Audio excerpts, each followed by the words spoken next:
Tonight, our attention, first and foremost, in this segment, is about the security situation on the Plateau State. The governor of Plateau State, Simon Lalong, has relaxed curfews imposed on parts of the state due to insecurity.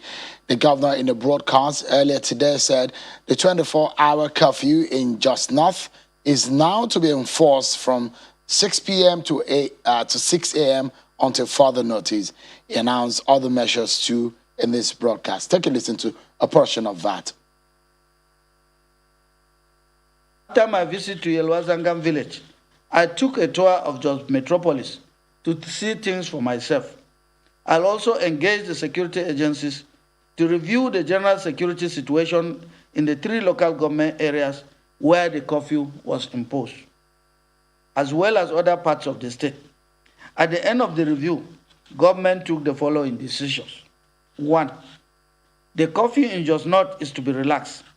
Beginning from Monday, the 30th August 2021, the curfew shall be enforced from 6 p.m. to 6 a.m. until further notice. The curfew in Jos South and Bassa is to also be further relaxed, as from Monday, the 30th of August 2021, the curfew shall be enforced between 10 p.m. to 6 a.m. until further notice. 3. The ban on tricycles, keke napep, and the hawkers remain in force within Jos Bukuru Metropolis.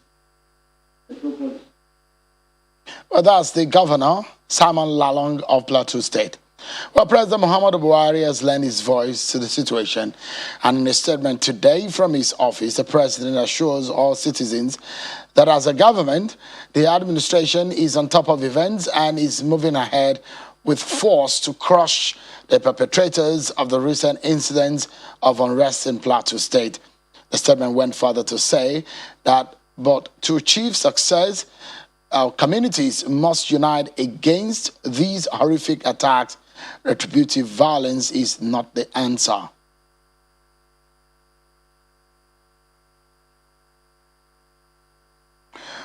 President Buhari is also asking citizens not to attribute the situation to ethnic nor religious connotations. Let's take a closer look at the matter. A lot of you have heard, if you have not been to Plateau State, you've probably have heard about Jos, about how people want to visit Jos, how peaceful, how very nice the environment in Jos is, how the tourism in that area was booming some years back. What has changed? Let's look at a scenario playing out in Plateau State and how to stem it. I'm being joined tonight by the senator representing Plateau North, Senator Estefanos Gyang. He joins us virtually. And with me here is a retired commissioner of police who has worked in that vicinity, CP Kayode Akeremale, who is here in our Abuja studio. Thank you so much, Mr. Akeremale, for joining us tonight. Abayomi, apologies, sorry. Yeah, good evening, viewers. Good evening, viewers. I don't know why I always give you that name. It does look like you look like a Kayode. I'll always call you Kayode. Abayomi Akeremale. Thank you so much. Yeah, it's a pleasure. But seriously speaking now, let's get to hear from Senator Gyang. Senator, thank you so much for joining us tonight. Give us a sense of what is happening. We've heard from the governor today trying to give some measures in ensuring that situation is contained. And the president has also spoken to say, do not draw ethnic and religious tendencies into this situation of things. You represent the people of Just North. What exactly is happening?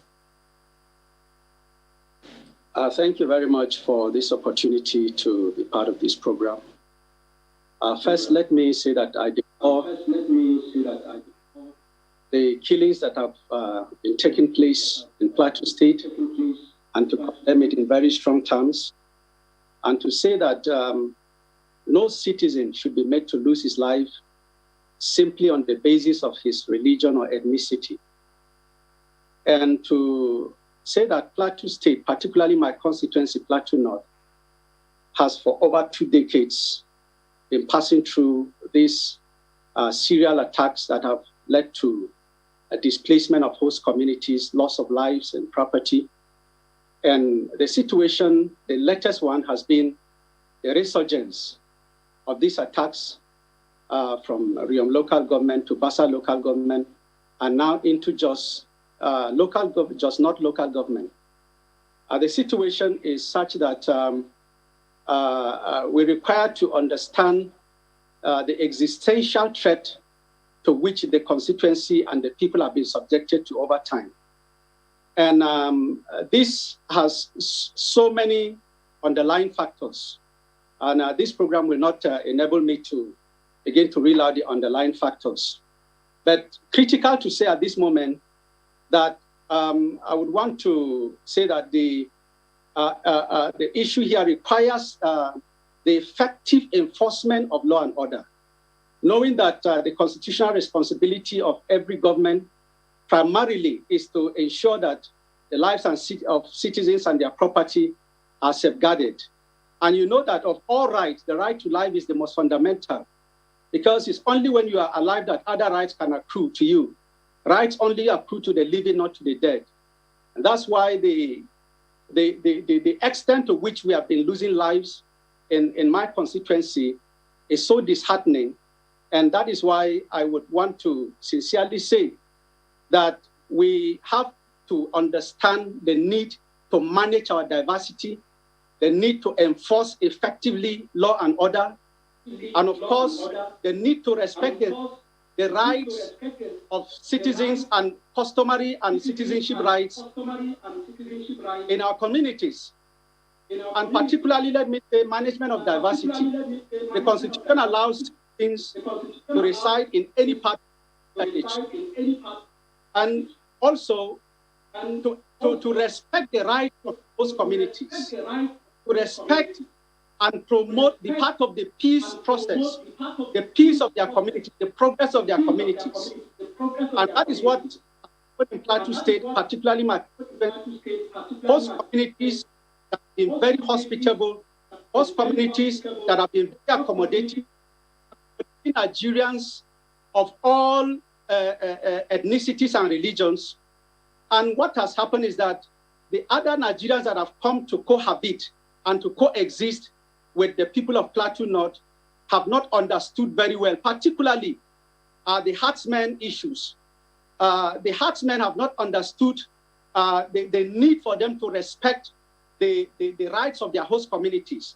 That host communities have accommodated herdsmen, and over time, it has been said it was farmer-herders clash, but it has turned out to be a situation where instead of cohabiting with the host communities, the herders have allowed themselves, some of them, to now initiate attacks on these host communities, displace the host communities, and to forcefully occupy their lands and ancestral habitat. And that has occurred over the local governments of Iladi, of Riom, of Basa, and now stepping into Jos North, and of course, also in Bokos local government. So the issue is all right, Senator. The need for,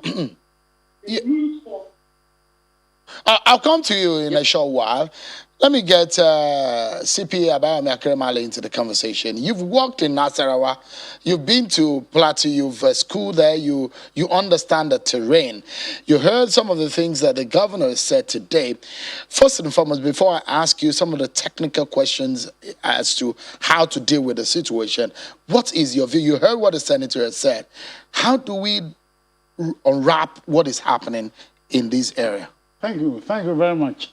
The governor is the chief security officer of the state.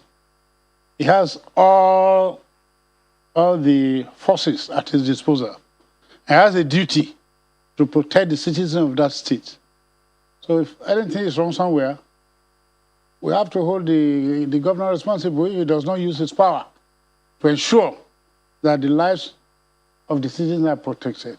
I mean, isn't he using them? Is ordered curfew?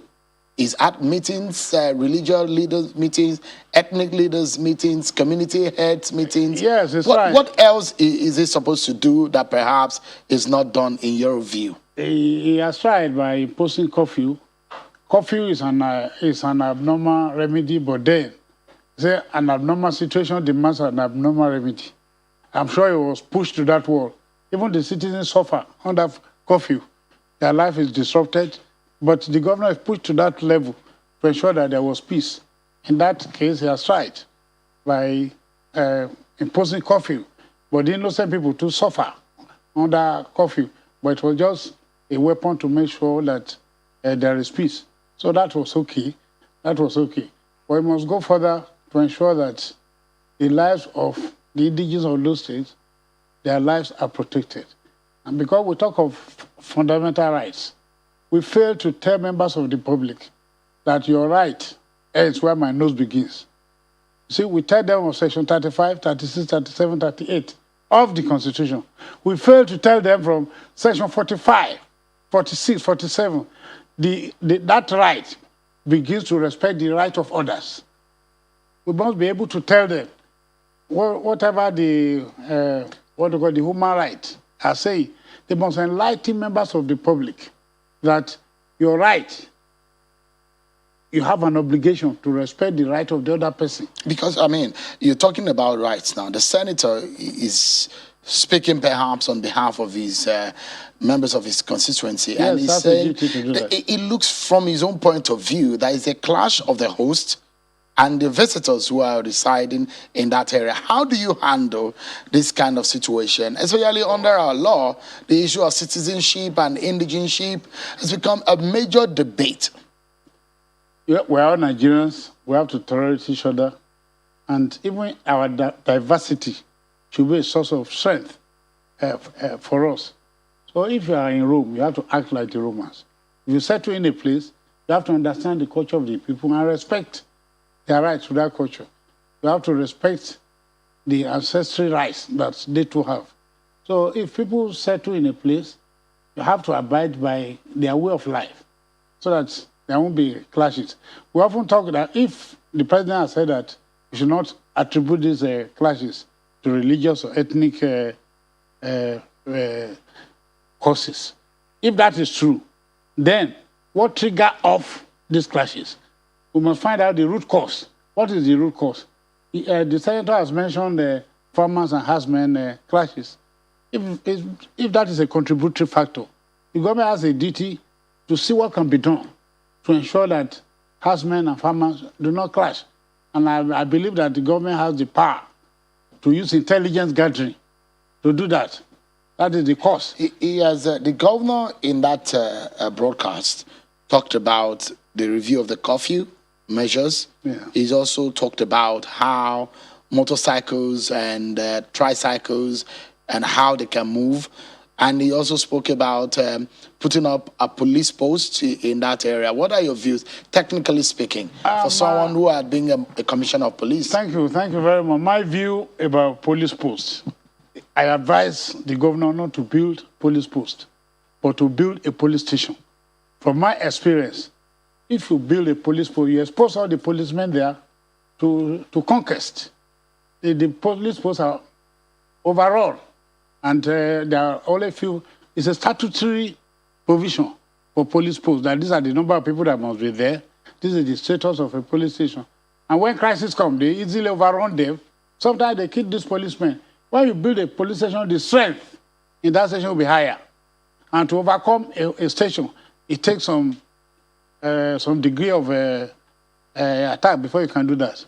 So my advice is that you should not build a police post, build a police station, and the community will grow. And the police station will be able to serve them till the town begins to expand. So as to security, that's my advice, that you should build stations so that the stations can protect the citizens. Well, the stations are statutory and in the prerogative of the Nigerian police force, and there is another unit of the Nigerian police that administers how you can extend the staff strength of the police and, of course, and the capacity of the police. Of course, I know as a chief security officer, he could apply for that. He could speak with the Inspector General of Police on that. But, I mean, beyond that is the issue of community policing that people have talked about, how the community itself can build a system that can secure and police it. I mean, you know that region, you know that area. Plateau State is bordered by Bauchi, Nasarawa, some other state in the northwest and all of that. How easy can it be policed such a way that what the senator described will not, the fear about those who are encroaching on the lands and the property and of those who have been there for ages will not be trampled upon? When it comes to the issue of personnel, it's a question of collaboration. That is what comes to the office of the Inspector General for personnel to be deployed to the station. But when it comes to building structures, the governor has a duty to collaborate with the institution because he is the chief security officer of the state.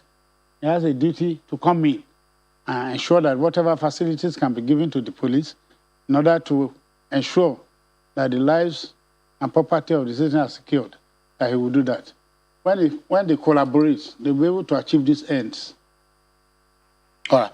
Let me go back to the senator. Senator, you've spoken about this situation and you said that let's call a spade, that this is terror on your people. Terror within or without. Can you give us an understanding of what is happening? And also part of what the governor and the president is saying, that this is just criminal. I mean, let's call it what it is. Criminality. That is the name of it. Those who are killing innocent Nigerians in their homes. Give us more insight about what you mean about this being a terror attack on your people. Thank you very much. In diagnosing this situation, we need to properly profile and classify the issues. You have people that are coming into this state, attacking communities with sophisticated weapons, displacing host communities. As I'm talking to you, over 70 host communities have been displaced and their lands are under forceful occupation by those who displaced them. You have witnessed the very criminal destruction of farmlands where farm crops that have grown nearing harvest were mowed down. Over time, this has repeatedly been happening. And that is why, to me, it is to profile this as terror attacks. These are not just mere criminals, like people that are pickpockets, people that are doing this and that. Of course, it's part of criminality, but criminality of the state of terror. And that is why until we properly classify it, government will be shying away from the appropriate response to deal with these terror attacks.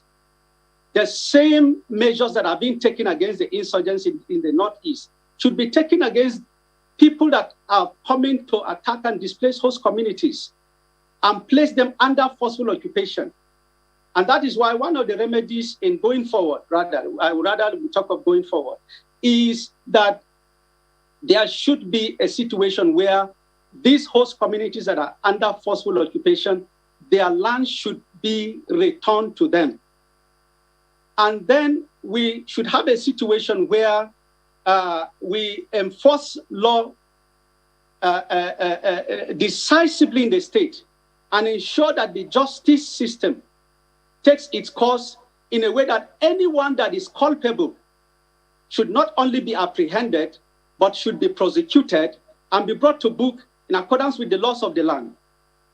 And furthermore, those that are amenable to peace, peace-loving citizens, should be encouraged to continue to adopt dialogue as a means of engaging themselves at community level, relying and adopting the community structures and governmental structures that have been in place, so that violence should not be an option. Peace-loving people will not adopt violence as a means of resolving conflict. It is only terrorists that will come to attack communities, displace them, and forcefully occupy their ancestral homes. So this issue requires that all law-abiding citizens, the government and citizens of Nigeria, should abhor and should condemn all forms of killings, and particularly the situation that is going on in my constituency over 20 years now. All right, Senator, let's take a moment to listen again to Governor Simon Lalong.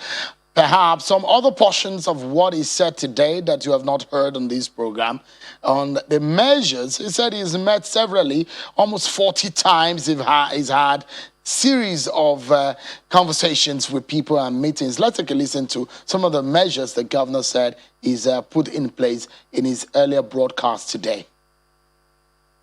Citizens of Plateau State, it is with a heavy heart that I address you today over the security situation in Plateau State. Events of the recent past have cast a dark shadow on the progress and the huge investments we have made in peace building and crime fighting within the last 6 years. Due to the recent attacks in Jos North, Bassa, Riom, and Barikin Ladi, we have witnessed the unfortunate disruption to the peace and security of the state by criminal elements, leading to the loss of innocent lives, properties, farm crops, and livestock. Despite the directive to security agencies to stop the attacks, arrest perpetrators, and bring them to justice, these attacks continued with the incident in Rukuba Road, where commuters were attacked, leading to other deaths and destruction. The ugly situation again resurfaced in the Yelwa Zangam village of Jos North local government, where many people were again killed and properties destroyed. While arrests have been made in most of these incidents, the constant threat to lives and properties necessitated the imposition of curfew on Jos North, Bassa, and Jos South local government areas to enable security agencies properly deploy to handle the situation and stop further breakdown of law and order. At this point, I wish to commiserate with the entire citizens of the state over these sad developments. I particularly extend my deep condolences to the families of those who lost their loved ones, as well as those who sustained injuries and lost properties during the carnage. I've directed that government pays the medical bills of those who are receiving treatment in various health facilities. As a result of these occurrences, I convened a high-level stakeholders meeting where traditional, political, community, and religious leaders gathered to brainstorm on how to bring an end to this cycle of violence. Thereafter, I held separate meetings with the leaders of Irigwe land, as well as Fulani community, to further engage them on lasting solutions to the protracted conflict within the area. It is important to state that we have had several engagements with them in the past and made efforts to ensure that peace prevails in the area. Between January and July this year, the Plateau Peace Building Agency has conducted over 34 mediation engagements at community levels in Miango, Kwal, Dusemkura, and Gelobari districts of Bassa local government. In response to these attacks, I also held meetings with the Plateau Interreligious Councils and directed them along with the Peace Building Agency to swing into action by carrying out more consultations and engagements to diffuse tensions, calm nerves, and dig deep into the immediate and remote causes of these conflicts with a view to bringing the ugly situation to an end. From the engagement so far, it has again become clear that all these attacks are purely criminal activities that must be treated as such. Even though they are quickly given ethno-religious connotations, there is no justification for the killing of any one human being. We are a society that is guided by rules which do not permit anyone to take the laws into his or her hands, no matter the grievances. Yesterday, I visited the Yelwa Zangam village of Jos North local government to see things for myself and commiserate with the families of those affected, as well as reassure them that government will stop at nothing to apprehend other fleeing suspects behind the attacks. We are determined to ensure diligent investigation and prosecution to give them justice. To forestall further occurrences, I visited and met with the President in Abuja to seek for more deployment of security forces and equipment to enhance the capacity of our law enforcement agencies to protect our people. I received assurances from Mr. President that the request will be acted upon immediately. Arising from my discussion with Mr. President, I had a meeting with the Minister of Humanitarian Affairs, Disaster Management and Social Development, as well as the DG of the National Emergency Management Agency, regarding humanitarian assistance to the victims of the various attacks. I received commitment that very soon relief materials will be delivered to the state. Already, the state government has procured relief materials which have been distributed to the victims in various locations. On Friday, the Peace Building Agency also delivered relief materials donated by USAID to displaced communities in Bassa. We shall continue to partner with more humanitarian organizations towards alleviating the sufferings of the peace victims. My dear citizens, our long-term goal is to foster dialogue, collaboration, understanding, and proactive dispute resolution mechanisms that will make it difficult for people to resort to criminality in the name of self-help and reprisals whenever there is any disagreement. Those who fail to follow lawful means to settle their grievances should be ready for a showdown with government, as we will never tolerate killings and destruction of properties under any guise. During these trying times, I have watched with great disappointment the unfortunate comments and utterances of some citizens, including religious, political, and community leaders from within and outside the state, who rather than calm nerves and join hands with the government to ensure the quick restoration of peace, resorted to pushing other ethno-religious sentiments that further created tensions. Some sections of the mainstream and social media also chose to play to the gallery and fan the embers of hatred and disunity. However, majority of our media platforms performed their duties diligently and highlighted government's effort in discharging its constitutional obligation of ensuring the safety of lives and property. I must commend people of conscience across different faiths, ethnic, and political backgrounds that have remained objective, dispassionate, and resolute towards condemning the criminal actions of the attackers and offering useful suggestions to the government on ways to improve public safety. I wish to thank friends of Plateau State from far and near who sent words of encouragement and played various roles in calming nerves, as well as refuting false narratives about the wrong perceptions and exaggeration of the situation. Specifically, I wish to thank the Governor of Kebbi State, His Excellency Atiku Abubakar Bagudu, who led a delegation of Progressive Governors Forum to condole the state and make donations to victims. At the same time, he demonstrated exemplary solidarity by declining to join the panic rush of evacuating students from the University of Jos by some state governments. His approach of confidence building and collaboration affirms the fact that Plateau State still remains a home to all. Let me therefore use this opportunity to assure parents of students studying at the University of Jos that we are working with the university authorities to ensure the safety of their wards as soon as the school reconvenes. In the same vein, I have assured the management of NYSC that government will partner with them to guarantee the safety of core members hosted to the state. After my visit to Yelwazangam village, I took a tour of Jos Metropolis to see things for myself. I'll also engage the security agencies to review the general security situation in the 3 local government areas where the curfew was imposed, as well as other parts of the state. At the end of the review, government took the following decisions. 1. The curfew in Jos North is to be relaxed. Beginning from Monday, the 30th August 2021, the curfew shall be enforced from 6 p.m. to 6 a.m. until further notice. The curfew in Jos South and Bassa is to also be further relaxed, as from Monday, the 30th of August 2021, the curfew shall be enforced between 10 p.m. to 6 a.m. until further notice. 3.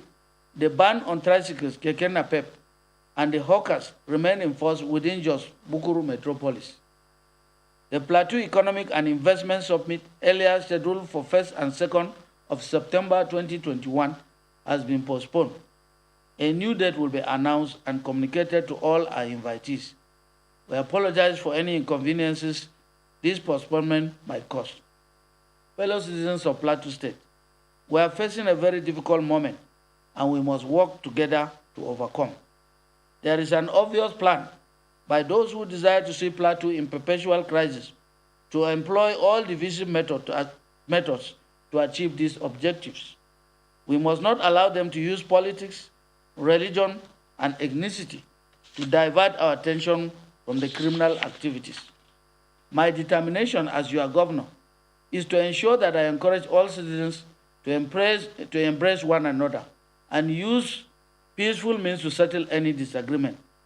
I shall continue to ensure that we build the capacity of our security agencies, including the Operation Rainbow, the newly trained 3,000 vigilantes, as well as our traditional institutions, to be able to respond promptly and effectively to criminals so that we can enjoy peace and tranquility. Finally, I call on all citizens of Plateau State to work in synergy and promote the long-standing ideas of accommodation, tolerance, love, hard work, godliness, and forgiveness, which we are known for. Plateau State remains the home of peace and tourism. God bless Plateau State and the Federal Republic of Nigeria. That is the governor of Plateau State, Simon Lalong, a full broadcast that he gave earlier today on the situation of things. So let's wrap up on this matter now. And let me allow my guest to share the next 60 seconds or so. So CPR Kirimali, final word on this one. Where do we turn now? You heard what the governor has said. Yeah, I heard him loud and clear. And he has taken some measures to restore peace. Plateau is a very peaceful place with its temperate weather, with all the good things we have there. And it's very painful that this sort of thing should be happening there. But the senator did mention that some people come and displace some inhabitants and take over the place. If you know that somebody is not the one who has been there from time, and he comes and takes over the place, then the security agencies are there. It means the new people that have come are known. They should be able to pick them up, to vacate that place that they have taken by force. And we have the Surveyor General of the Federation. He knows about boundary adjustment and so on. If we have geographical boundaries, we have natural boundaries. We should get all of them involved to make sure that these clashes are reduced. The National Orientation Agency, too, they have done a lot of programs on the television, telling us on how to respect the rights of other people and to live together as Nigerians. And they can do more. All right. Senator, let me come to you. Your final thoughts on this one. Your solution from your own point of view. Thank you very much. Once again, we must manage diversity properly. Diversity is not a liability except if it is mismanaged. Government must demonstrate fairness, equity, and be seen to be very dispassionate in our responses to crisis situation and attacks on communities. And we in Plateau North, I'm calling on my people to continue to remain hospitable, to continue to accommodate other citizens of Nigeria, and to be very, very alert to the security situation, looking up to the promise of the governor and government that they are in placing measures that will secure and safeguard citizens. But very importantly, we are calling on the president that he should show empathy to Plateau and also be seen to give Plateau the necessary attention. The displaced community should be resettled. The 500 housing units that the president has approved for other states, he should please give directive for the displaced communities and people of Plateau State to also have that privilege of government and that responsibility of government to resettle the displaced persons. And of course, we ask all citizens of Plateau never to adopt violence. Of course, we've not been violent. It's violence that has been brought on the state and the people. And we urge other Nigerians that externalizing the Plateau issue on the basis of sentiment and emotion is not going to be helpful. we ask you to be, we ask for your empathy, we ask for your prayers.